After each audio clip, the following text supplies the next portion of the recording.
নমস্কার বন্ধুরা, তোমরা সকলে কেমন আছো? আশা করি তোমরা সকলেই ভালো আছো। আমিও ভালো আছি। দেখতে পাচ্ছ এখানে আমি গাছ থেকে ফুল তুলছি। হ্যাঁ, সকালে আমার কাজ টাজ হয়ে গেল। এখন আমি ফুল তুলছি। শাশুড়িমা বাড়িতে চলে গেছে, তো সেই কারণে পূজাটা আমার দিতে হয়। তো সকালে চান করে পূজা দিতে খুবই ভালো লাগে। তো এখন ফুল তুলছি। ফুল তুলে একের পর এক কাজ করে ছেলেকে নিয়ে স্কুলে যাব। তো সেটাই তোমাদের সাথে শেয়ার করলাম। অনেক দিন থেকে ভিডিও ছাড়ছি না, তো সময় পাচ্ছি না। তো সেই কারণে একটু সময় পেলাম, তাই তোমাদের সাথে এই ভিডিওটা আমি শেয়ার করছি। আর আমি আন্দামানে থাকি, তোমরা সকলেই জানো। আর যে নতুন তার জন্য বলছি, আর প্লিজ আমার চ্যানেলটিকে সাবস্ক্রাইব করবে যারা নতুন। এই যে দেখতে পাচ্ছ, এটা হচ্ছে আমাদের কিচেন গার্ডেনিং বলতে পারো। ছোট্ট টপে করে আমরা কুমড়া গাছ লাগিয়েছি। এই কুমড়ো গাছের পাতা বাটা কে কে খেয়েছো আমাকে কমেন্ট সেকশনে জানাবে। তো কুমড়ো পাতা ছিঁড়ছি, আমি বাটা করব।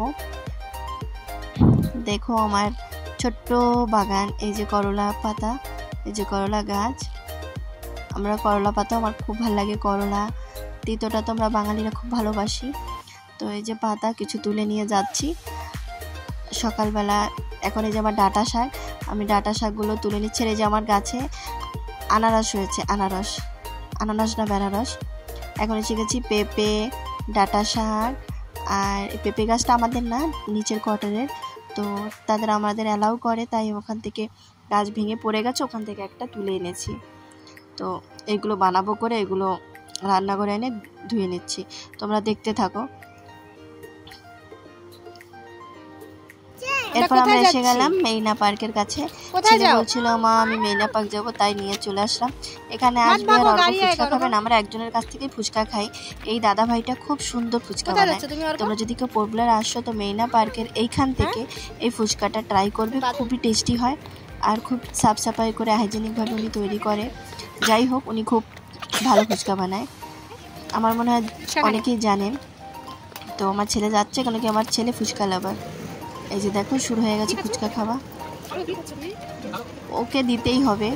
আরও আসলে পরে আমরা এখানে ফুচকাটা খাবেই ছেলেটা। আর এই যে এখন অর্ঘ ফুচকা খাওয়ার স্টার্টিং। দেখেন কি করবে বুঝতে পারছে না, ফুচকা খাবে না জল খাবে ভাবছে। এখন দেখেন বুদ্ধি আছে মনে হচ্ছে ঘাটে। তাই ভাবলাম তোমাদের সাথে শেয়ার করি একটু। আমাদের এখন আইসক্রিম ঝাল লেগেছে, আইসক্রিম। তো আইসক্রিমটা তো ভালো লাগেনি, তবু নিয়েছি, ঝাল লেগেছে। ছেলেটাকে অনেক দিন দিই না,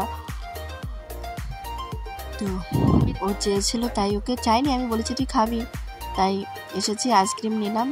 আমরা আইসক্রিম খেয়ে তারপরে বাড়ি রিটার্ন চলে আসলাম। দাদা ভাইটাও ভালো খুবই, প্রথমবার এনার কাছ থেকে আইসক্রিম খাচ্ছি। আমি আইসক্রিম ভালোবাসি না, ছেলেকেও দিই না আইসক্রিম।